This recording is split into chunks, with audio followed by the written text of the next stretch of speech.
Picture this. A Tuesday afternoon in suburban Ohio, bright sunshine, families shopping, nothing unusual. A delivery van pulls up to Miller's Corner store at 2:47 p.m. The driver steps out, walks inside, and then vanishes. Not in the dead of night. Not during a storm. In the middle of the day, in front of dozens of potential witnesses. By 6 p.m., the van is gone too. No footage, no witnesses, no explanation. This is the story of one of the most baffling disappearances in recent memory, a case that defies logic and continues to haunt investigators to this day. September 14th, 2018, began like any other day in Riverside, Ohio. Miller's Corner store, a family-owned convenience shop that had served the community for over 30 years, was experiencing its typical Tuesday afternoon traffic. Owner Margaret Miller was behind the counter. Her daughter Sarah was restocking shelves, and roughly 8 to 10 customers browsed the aisles. The weather was clear, temperature hovering around 72 degrees, perfect fall weather. Security cameras inside the store were operational, recording everything as they always did. Outside, the parking lot held about 6 vehicles, nothing out of the ordinary. At exactly 2:47 p.m., according to the store's timestamp, a white Ford Transit delivery van pulled into the parking lot. It bore no company markings, no logos, just a plain white exterior that could belong to any small business or independent contractor. What happened next would transform this unremarkable Tuesday into one of the strangest cases the Riverside Police Department had ever encountered. The driver who emerged from the van appeared entirely ordinary. Security footage shows a Caucasian male, approximately 30 to 40 years old, wearing a gray uniform shirt and dark pants, standard delivery driver attire. He was of average height and build, with short, dark hair, carrying a small clipboard or tablet device. Nothing about his appearance raised any alarms. He walked with purpose toward the store entrance, pushed open the glass door at 2:49 p.m., and stepped inside. Margaret Miller would later tell police she briefly glanced at him, assumed he was making a delivery or perhaps looking for an address, and returned to helping a customer with lottery tickets. Sarah Miller, working in aisle 3, didn't recall seeing him at all. Other customers would provide similarly vague recollections. A man in work clothes, nothing memorable, just another face in the afternoon crowd. The security camera captured him entering, walking past the front counter and moving toward the back of the store where the restrooms and storage area were located. And then, in what seems impossible, he simply ceased to exist within that building. Here's where the story defies explanation. The delivery driver never emerged from Miller's Corner store. Not through the front door, not through the back delivery entrance, not through any window or exit. Margaret Miller closed her register at 6:15 p.m., a normal end to her shift, completely unaware that anything unusual had occurred. It wasn't until she walked to her car and noticed the white van still parked in the same spot over 3 hours later that something felt wrong. The van sat empty, driver's door closed, no signs of activity. Margaret called out, thinking perhaps the driver had fallen ill in the restroom. Sarah checked the bathrooms and storage area. Nothing. They reviewed the day's events in their minds and realized with growing unease that they'd never seen the man leave. At 6:32 p.m., Margaret called the Riverside Police Department. Officers arrived at 6:48 p.m. to investigate what they assumed would be a simple matter, perhaps a medical emergency or a confused individual still somewhere in the building. What they found instead was the beginning of a mystery that would consume hundreds of investigation hours and yield absolutely no answers. Detective Robert Chen and his partner Detective Lisa Morales took lead on what initially seemed like a straightforward missing person case. Their first action was to review all security footage from inside the store. They watched the driver enter at 2:49 p.m., walking with apparent purpose toward the rear of the store. The camera angles showed him passing the beverage coolers, moving beyond the last aisle, and approaching the hallway that led to restrooms and the storage area. Then, maddeningly, he walked out of frame. The storage area had no camera. It was a blind spot in the coverage. But here's the critical detail. That hallway had only 3 possible routes. The restrooms, which were checked and empty. The storage room, which had no external exit and was thoroughly searched. And back into the main store, which would have required passing the camera again. The footage was reviewed frame by frame for the entire afternoon and evening. The driver never walked back past that camera. He never exited through the front door. Officers searched every inch of the building, ceiling tiles, floor panels, storage cabinets large enough to hide a person. They found nothing. No trace of the man, no disturbance, no signs of struggle, nothing out of place. While police searched the building, the white van remained in the parking lot, now under observation. Officers photographed it, documented its position, and prepared to process it as evidence. The van was locked, and they were arranging for proper authorization to open it when Detective Chen decided to check the store's external security cameras.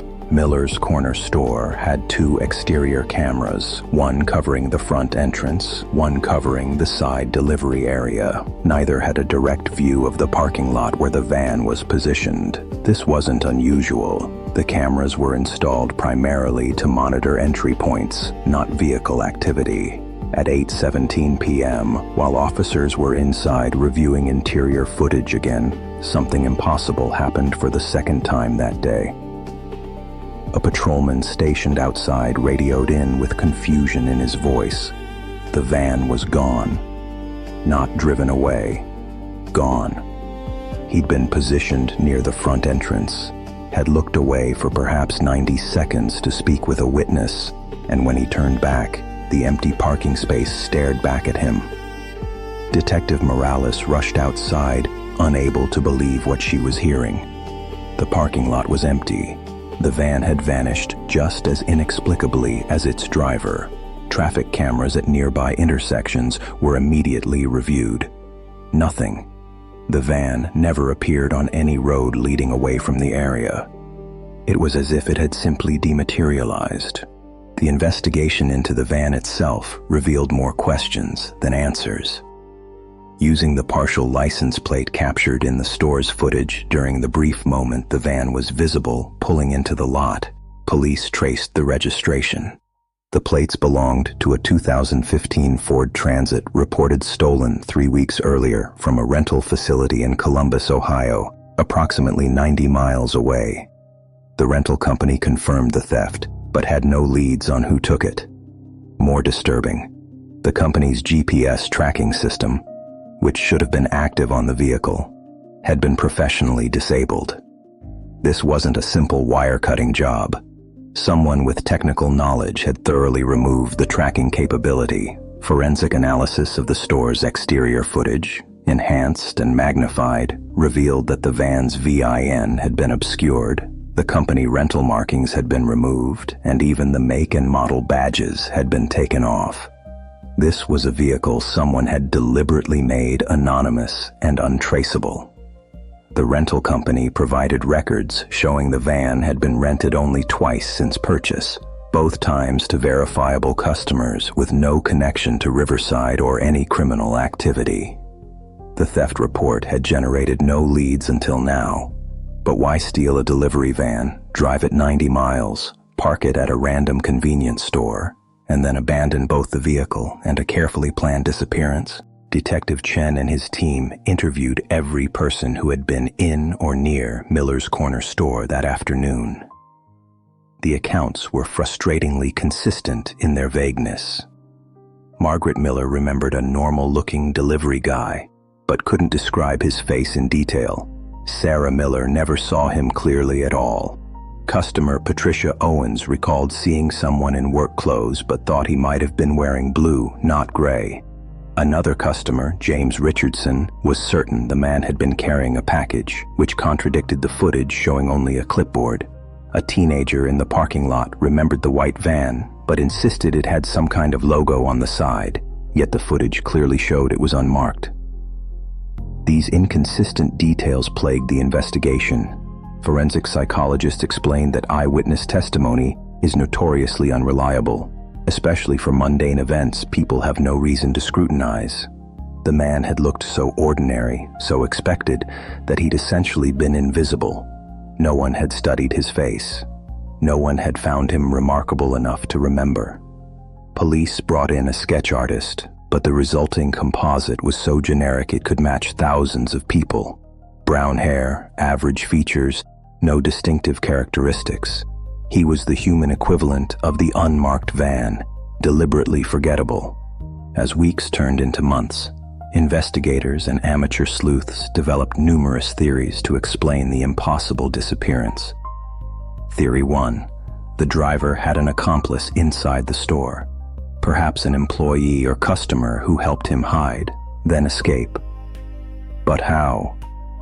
The store was thoroughly searched, and all employees and customers were accounted for and interviewed. Theory 2.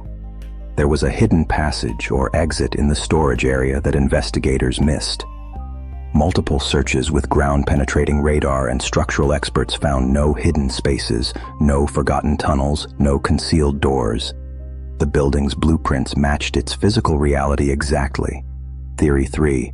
The driver never actually intended to disappear. He suffered a medical emergency, became disoriented, and somehow left through a route that cameras missed, and the van was stolen separately by someone else.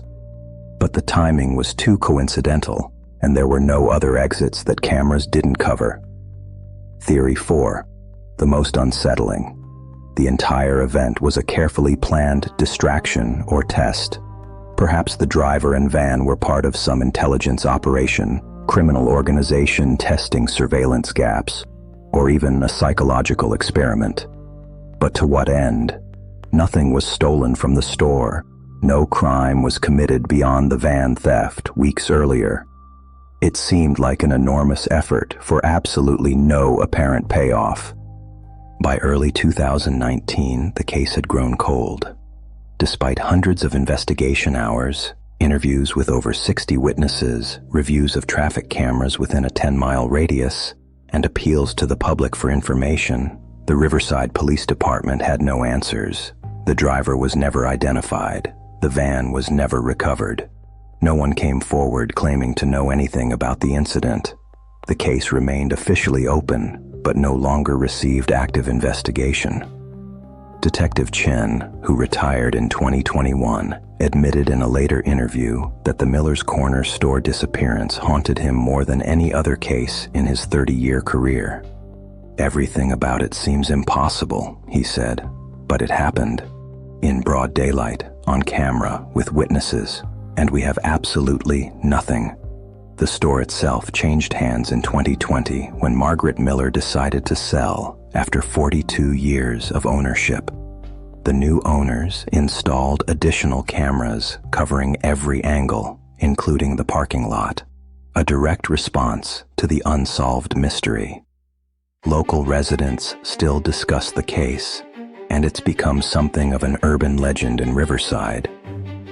But legends have explanations, even if they're exaggerated or false. This case has none.